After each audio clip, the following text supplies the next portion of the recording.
All right, let's get started. Well, good afternoon, everybody. Thank you for joining me this Friday afternoon for a webinar by GoEngineer on SolidWorks Flow Simulation.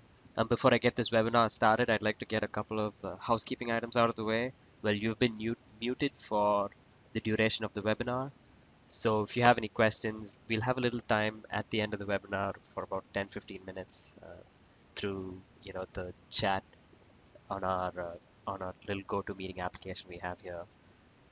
Besides that, if you have a Twitter account and you'd like to live tweet any specific tips that you pick up from this webinar, please be sure to tag at GoEngineer, our Twitter handle. Yep, that's about it. So let's get started. Again, thank you for joining me for this webinar on flow simulation. I thought it's high time that we start discussing some meshing tips for thermal analysis in flow simulation so you understand the CFD process, although it's nice and streamlined in SolidWorks to set up, the mesh can make or break your analysis in terms of how accurate your results are. So I thought I'd spend about the next 15 minutes just talking about a case study I went over and how I can manipulate some of the meshing options in SolidWorks Flow to give me, reasonable results. For starters, well, what do these three items I have on screen have in common? Well, uh, you have a light here, you have the Raspberry Pi, and you have a laptop. Well, all of them have electronics, and all of them have components that generate heat, and they all have components within themselves that dissipate this heat as soon as they're being generated in a similar fashion. So, well, what they have in common is essentially a heat sink. Now, heat sinks come in various shapes and sizes. Now, I have a couple of examples here on the screen. So, the bottommost heat sink is a common uh, heat sink that you find on PCBs and electronic boards. Sorry, circuit boards. The little black heat sink you see right there is typical for light. Well, the pin shaped, it's shaped a certain way so that it's able to dissipate the heat faster than any of the components that are generating them. Now, the large heat sink that you see on top is a typical air-cooled heat sink that you find in modern CPUs. Now, the one on the bottom right-hand corner of the bottom left-hand corner of the screen is essentially a heat sheet that you can find in cell phones that help spread the heat and dissipate the heat through the case. Well, this doesn't act as a direct heat sink, but it acts as a heat spreader. Well, all of these have a couple of common characteristics. Well, they're designed in a way in order to be good conductors, to dissipate heat through all three forms of heat transfer through conduction, convection, and radiation. Well, you'll be surprised to know that some of these heat sinks are actually coated and so that the coating loses heat through, by generating these electromagnetic rays, that is radiation. Well, why they're so efficient for losing heat is because of their large surface areas that's exposed to the environment that then assists the air or gives access to the air or the fluid medium a larger surface area to carry the heat away. And finally, highly conductive material. Of course, you want the heat to be carried away from the source, which is more often than not at the base here. uh, you'd want the heatsink to heat up uniformly so that the heat is dissipated uniformly as well by the surrounding medium. So a couple of common philosophies that goes behind designing any heatsink, well, typically larger surface areas and highly conductive materials being the chief principles. Now let's consider this little CPU heatsink here. Well, that area of the heatsink essentially sits on your processor chip, and you have these little fins that then carry the heat away and carry the heat away from the processor unit and are then dissipated by fans that are mounted directly onto these fins. So you can see that this is a combination of fluid flow and heat transfer that contributes to the heat dissipation process. Well, as engineers, we love hand calculations and we like simplifying problems. So these kind of heat sink problems have been simplified as, these kind of three resistor models. Well, this little schematic indicates a very popular way of representing microchips and heat generating components on boards. We call it the two resistor component model. You have a node that represents the temperature of the case. You have a node that represents the temperature of the junction. Now the success criteria behind this design would be to keep the case and the junction temperatures below a certain level. And now how we keep that below this certain level is by mounting a heat sink that is able to dissipate the heat to the air.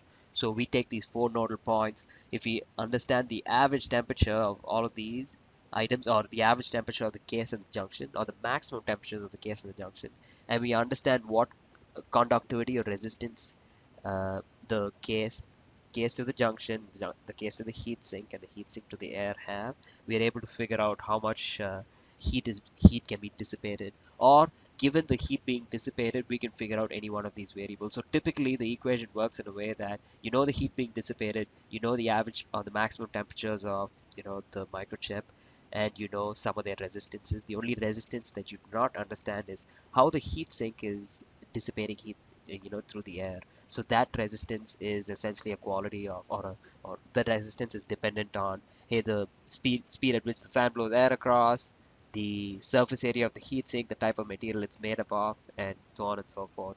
So ideally, you generate a range using this equation of resistance values that then you evaluate the heat sink for. Well, that might seem easy, and I mean, but it is still limited by the fact that you need to have some amount of experience to kind of tackle this problem and have confidence in the little boundaries, the resistance boundaries that you're generating with just this equation. So instead, using a CFD software like SOLIDWORKS Flow Simulation that's able to characterize both fluid flow and heat transfer becomes a little more straightforward. You're able to program in the velocity of the air flowing through, or the fluid medium, and you're able to specify the material properties of the heat sink and then run a simultaneous fluid flow heat transfer analysis. Now, in order to demonstrate this, I have a little experiment that I pulled out of our validation manual. So with every installation of SolidWorks, you have this little validation PDF that goes over, uh, you know, verifying different analysis types through actual academic and industry examples. So this was one such example. You have a heatsink here that's sitting on a thermocouple that's generating about 10 watts of heat. It's sitting on an insulation because the only way this heat is being dissipated is through the heatsink. Now this entire system is placed in a wind tunnel where this face serves as the inlet for the air and this face serves as the outlet. So what we're about to do here is we're about to uh, do a couple of things. We need to see the mesh, how meshing the solid and the fluid regions can affect the results that you see at the end. How can you vary the different parameters to get uh, a, a good mesh resolution at critical areas? And finally, how do we calculate the thermal resistance of the heatsink given this configuration? And finally, how can you figure out an optimum shape of the heatsink, through design of experiments and automating the design of experiments process? Now, starting with the mesh, you'd understand that since the success of this design depends on both the solid and the fluid medium, the solid entities such as the heat sink and the insulator and the case, uh, and as well as the fluid medium have their own meshes. Now, what flow simulation uses is something called a Cartesian mesh that features these squares. These Cartesian cells are essentially broken down to smaller cells to be able to capture, these critical geometry. So, for instance, this is what the basic mesh starts off as, the initial mesh, and then while running the analysis, these cells are broken down into smaller cells in order to capture, say, the gap between the fins, or the fin geometry itself, to get a good thermal gradient across all of these solid features as well as the fluid features. Now, starting with the zero cell, a couple of things that uh, you'll need to be aware of. Now, the cell is typically broken down in stages. So if the zero cell is broken down once, if you apply one refinement level, it's broken down into four cells in two dimensions. If you use if it's broken down twice, it's the one cells are further broken down into four cells, and so on and so forth. So this is how the mesh resolution process takes place. It essentially breaks down these individual cells into four smaller symmetric cells. Now, in the three-dimensional sense, in the two-dimensional cell sense, while this cell count follows the 2 power 2n, n being the number of cells, n being the number of breakdowns. So, 2 power 2 times 1 is 4, and 2 power 2 times 2 is 16. Now, in the three-dimensional fashion, it's driven by the 2 power 3n equation. So, breaking down one cell gives you about 8. So you can see how these cells can quickly grow and how you need to be a little smart about applying refinement settings that only capture critical areas. So I'm just going to jump into SolidWorks to show you how this breakdown works. Let's see.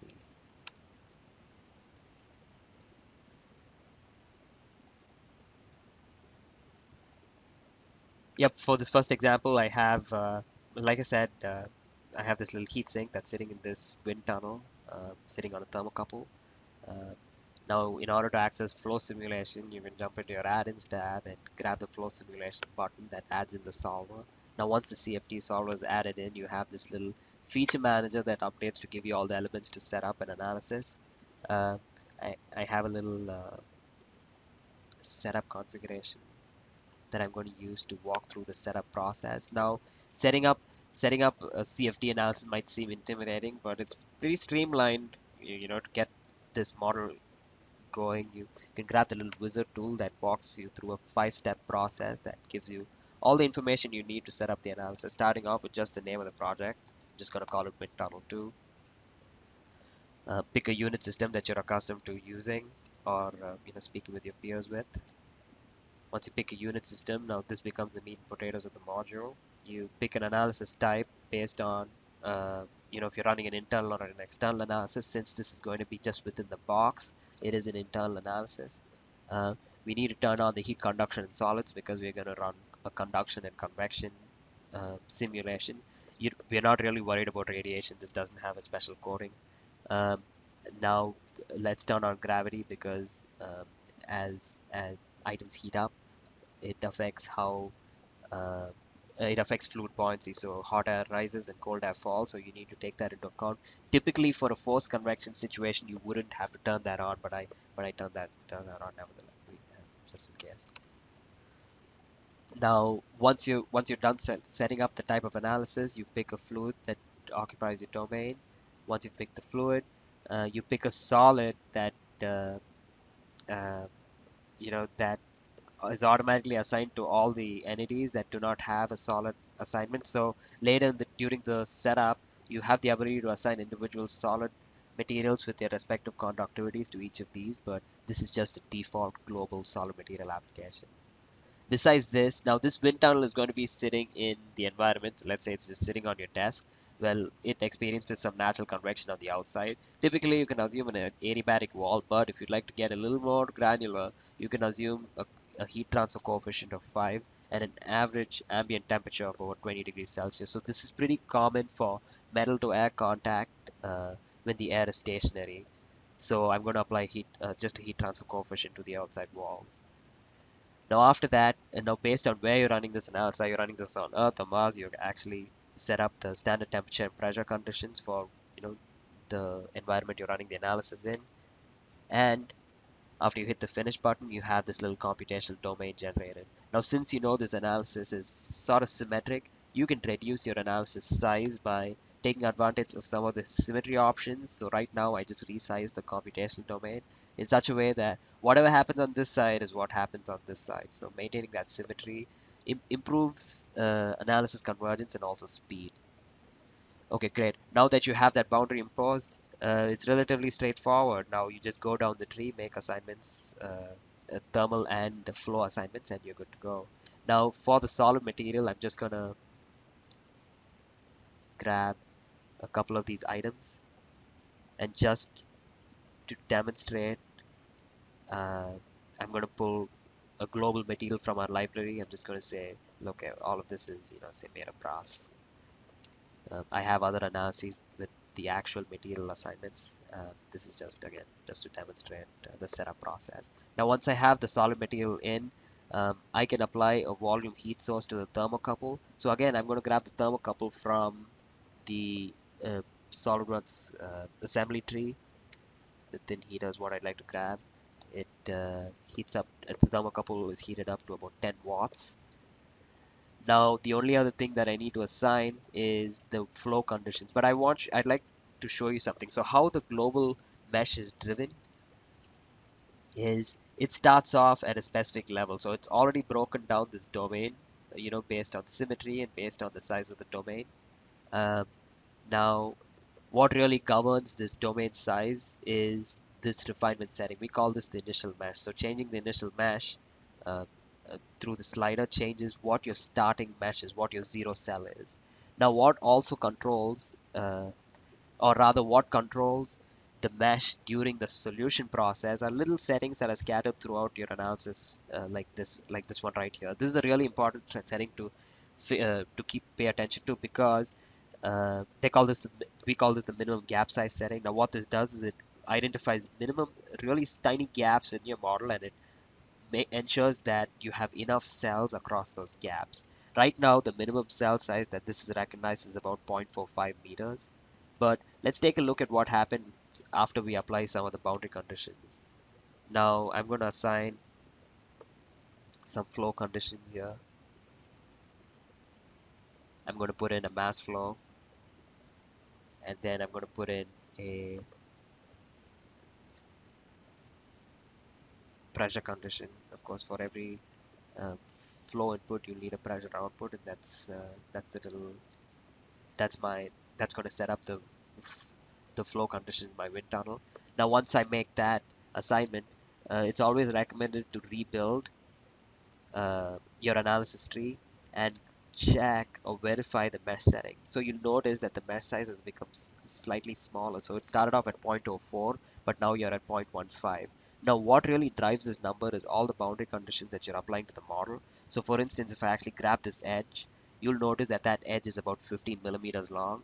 That is a boundary condition. That's where the fluid originates, and hence the software automatically assigns a refinement or a gap size to ensure that the fluid regions in this area is nice and refined. Now, I'm just going to jump to an analysis I've set up with these settings. Right here, you can see this little project tree. I have some of the analysis run already, just to demonstrate how the mesh change with some of the settings that I've applied. Now, in the initial case, uh, I just used the global settings. I used the refinement level of 3, and I set the gap size to what the software calculated to about 15 millimeters. Now, running this mesh, loading the results in, and just investigating the mesh. Yet, typically you investigate the mesh by setting up cut plots. So I'm going to zoom in. Now, what this has done is it's applied about almost two partial cells right across, or at least one fluid cell right across these fins. Now, typically, a recommendation would be to have 1 to 3 complete fluid cells between each of these channels of fluid flow. But we can always verify how accurate the analysis is before you go you completely you run a mesh that's completely fine here that would or that has a high mesh density that might increase solve times. Now, what I did was in order to get a good refinement between the gap of this heat sink, I measured just the distance between the fins, and I noticed the distance is about 4.9125 millimeters. Now you can actually take that and apply it to your global mesh settings. So grabbing that button, you're able to change the global mesh settings to actually have the for it to map the distance between the heat sinks. Now I'm just going to jump into an analysis where I have that mapped already right here in my global settings. So that's about 4.91 millimeters. Now with those settings, just to kind of justify what that did to the mesh. There you go. Now what it did was it tried to assign at least 2 channels between each of these heat sinks by virtue of the gap size setting. Now just to draw a quick comparison between this model and the previous model, I'm going to use the compare tool. So while you have almost three complete elements between each fin, which is good because the fluid flow is governing the heat transfer. You have only about one cell in the initial, without the gap size setting. Now, besides the gap size setting, let's say you have about 8 heat sinks, but you'd like to just control the mesh refinement on one. Now, you are actually able to apply a local mesh where you control the mesh density only around a region that you assign. So if I right click the mesh button and I hit the insert local mesh tab, I'm able to select geometry, existing geometry in the model to control the resolution of the mesh it, around the geometry. But since this is completely, this is also fluid driven, I'm able to create these kind of blocks, virtual blocks in my model, uh, through by grabbing this icon and selecting what kind of block shape I'd like and controlling the mesh resolution just within that block shape. So I know for a fact this is symmetric, so I'm going to set the Z to be at 0, and I'm going to make sure I envelop the heatsink before I apply these settings.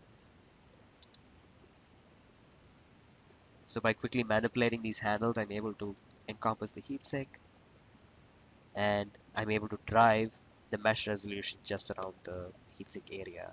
Now I have something like that already set up, so I'm going to activate uh, a configuration or a project with that setting.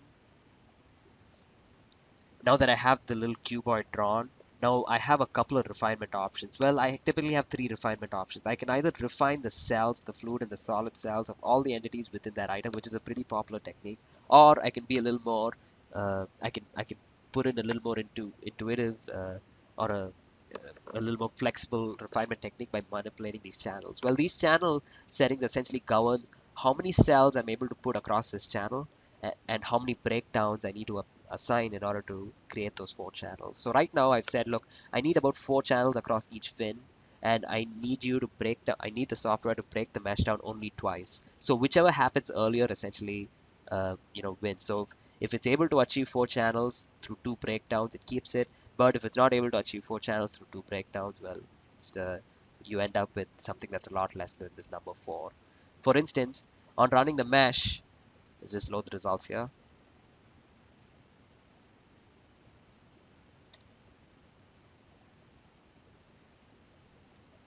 Now to activate the cut plot right here. Now what I've assigned is 2 breakdowns and I needed 4 channels, but this is the 1 cell and this is the 2 cell. So if I actually showed you what the basic mesh looks like. So the basic mesh, the 0 cell is shaped this way. You break the basic mesh into 4, that's the 1 cell. You break the 1 cell into 4, that's the 2 cell. So with the 2 cells, you're able to get only about 3 complete fluid cells across the gap, which is still a good resolution. Uh, but if I can compare the resolution between using a, a setting of 2 and a setting of 4, just loading in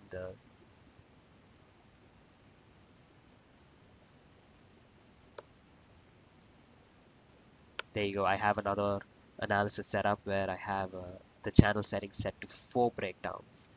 Now with 4 breakdowns, you're able to see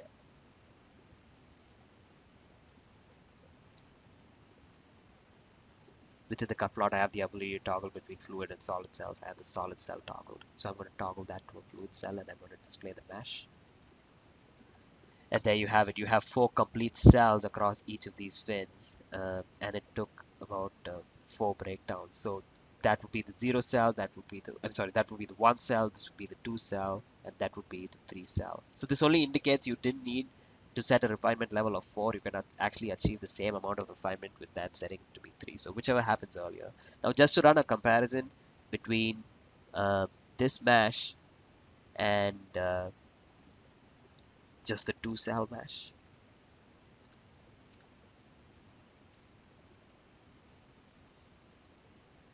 Yep, I believe you get the point now. Now, besides this, now let's take a look at our solid resolution. Now, what if I want to resolve the number of elements just in the solid block? Now, although this is an insulated, this is going to heat up and you are going to see a temperature gradient. Now, that temperature gradient is going to be a direct function of how many cells goes across this little block. Now, I'm actually able to apply settings, a local mesh setting, um, where I can actually grab the entire block right here and assign the number of breakdowns I'd like to apply to the block. So right now I've set up this analysis in such a way that I have this block selected and I've applied a local mesh setting of local refinement level of 2. So this is going to break the solid cells in that block about twice. So just loading the results and activating one of these cut plots. should indicate what those solid cells look like. Now I'm just about to run a comparison of the solid cells between the the refined solid and the unrefined solid.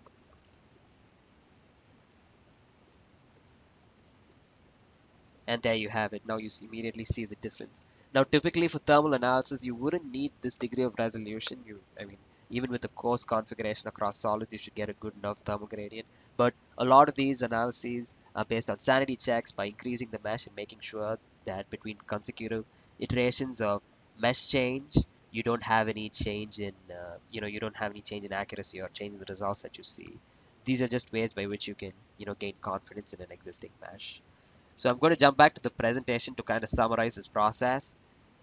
Now, as far as the mesh settings go, there are two kinds of settings. There are global settings and there are local settings. Well, the global setting affects the entire domain, and a good way to control the global setting is through the gap size. Now, besides setting the refinement slider to indicate what zero cell you'd like to start with, you can adjust the gap size so that it captures every gap within that level and refines or breaks the fluid cell down, uh, 2 or 3 times based on the size.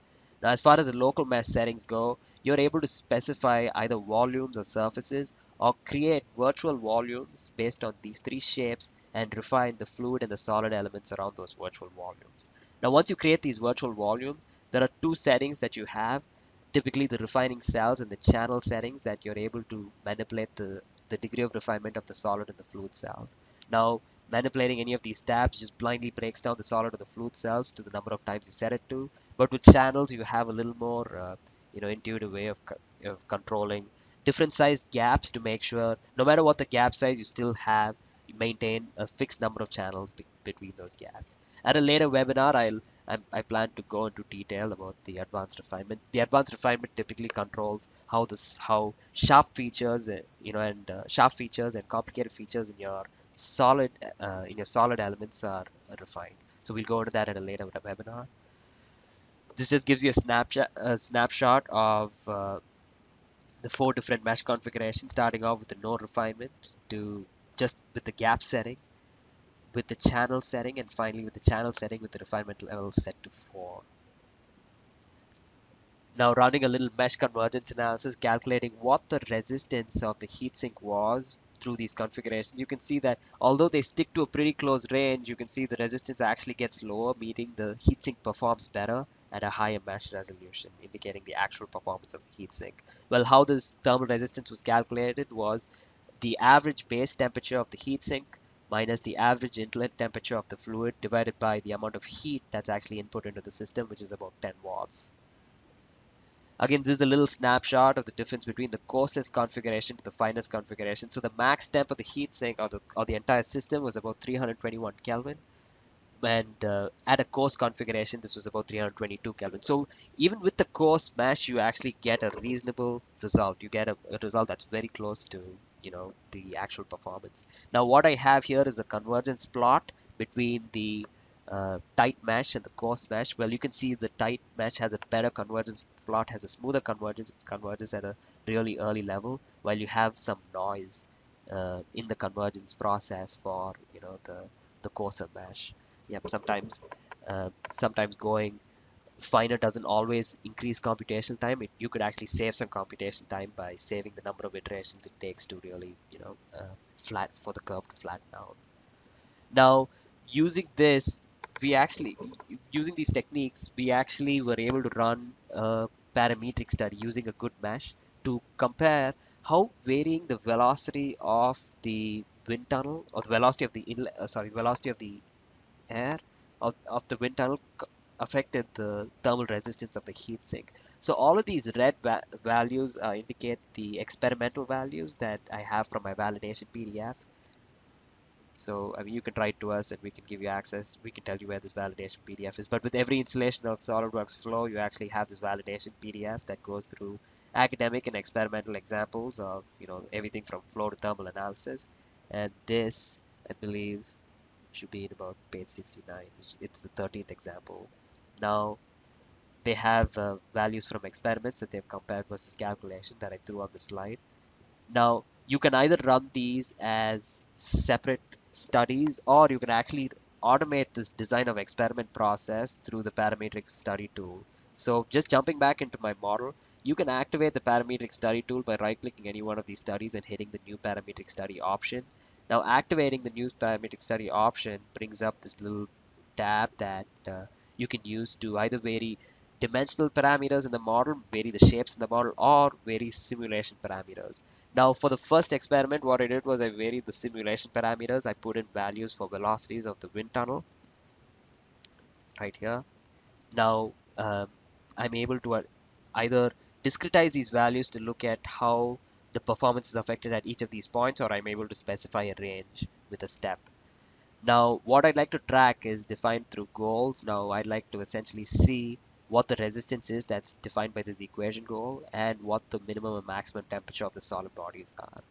Now, once I set what changes and what I'd like to see as an output, all I need to do is run the scenario that's automatically generated by the software. Now, on generating the scenarios, you can see through equation goal 1, which is my thermal resistance. You can see the variation of the thermal resistance of the heat sink with the velocity. Of course, increasing velocity reduces the thermal resistance, causing the heat sink to perform better. Now, utilizing this little technique, you can see how closely the calculations correlate with the experiments. Uh, I have a little Reynolds number calculation here. Reynolds number is a good way by which people uh, justify the flow characteristic, uh, of a specific setup. It takes into account the viscosity of the fluid and the dimension of the flow channel and the velocity, all parameters that you need to evaluate the quality of a fluid flow, whether it's turbulent or laminar or it's in the transition region. So we were between the 1700 to 3600 for this little experiment. Now utilizing the same technique, what we did was the we varied one aspect of the geometry. So what I did was I changed the number of fins. So the existing number of fins was about 9, but I want to see, hey, how does the thermal resistance of the heatsink vary with by changing the number of fins? I want to figure out the optimal point beyond which you're investing too, you're leaving too much material on the heatsink for it to perform, really well. Now you can see when it's at 7, you have a really high resistance, but then as you keep increasing the number of fins as expected, you kind of have a drastic reduction of or a drastic improvement in the thermal performance. But beyond a specific threshold, you can see by increasing the number of fins, you kind of tend to reduce the flow channel or flow path uh, for the fluid to effectively carry away heat, and that's why this kind of tends to saturate beyond a certain number of fins. So an optimum point here would be about 13, and this process can be completely automated within Flow. Now, I'm sure if you guys had registered for the webinar, you would have seen a picture of this little CPU heatsink. I mean, I recently had the opportunity to work with this to figure out a good configuration for a PC, and I thought I'd give you an example of how a bad mesh and a good mesh would be, could indicate the actual performance of uh, this little heatsink. So you have these heat pipes that run out of this uh, that that copper plate. Now the copper plate is in contact with the processor that receives about 75 watts of heat. Now the 75 watts of heat is essentially dissipated through or rather carried through these heat pipes and then dissipated through these fins. You can see I have two different mesh configurations, one with the default configuration and another with the gap settings and the local refinement settings. So I'm just going to jump into Flow to show you some of those settings that I utilize to run this model.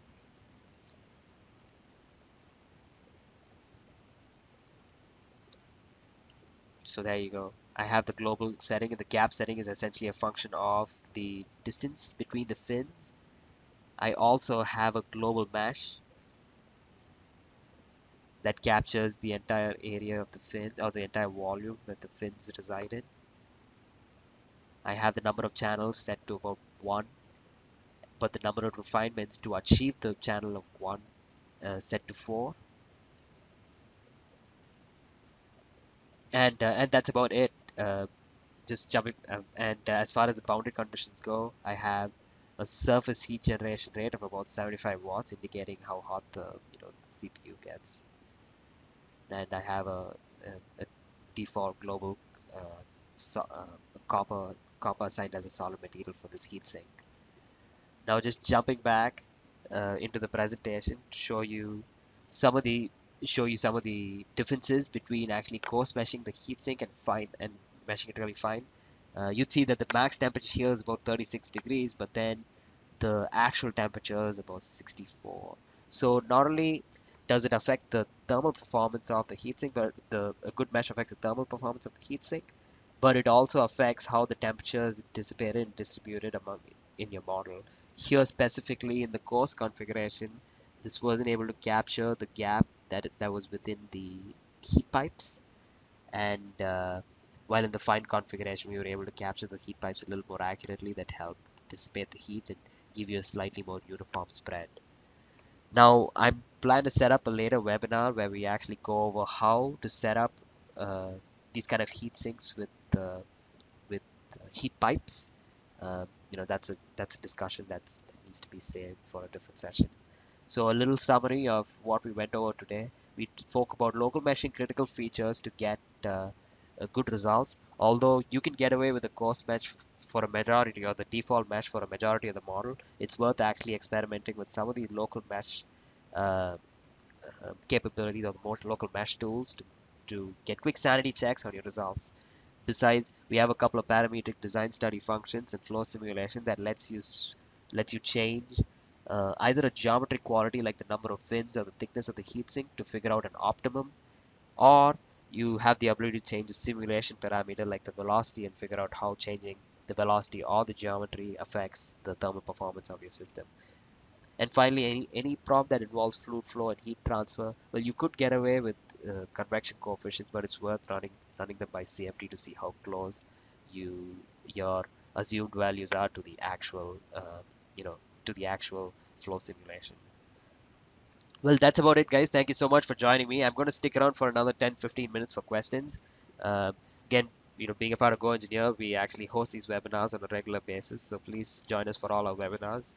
We cover a multitude of topics from, uh, simulation to SolidWorks to to different items. If you have any questions, please feel free to shoot me an email at athiraviam@goengineer.com, and also be sure to check out our YouTube channel. Thank you so much for joining me, guys. Have a great rest of your day.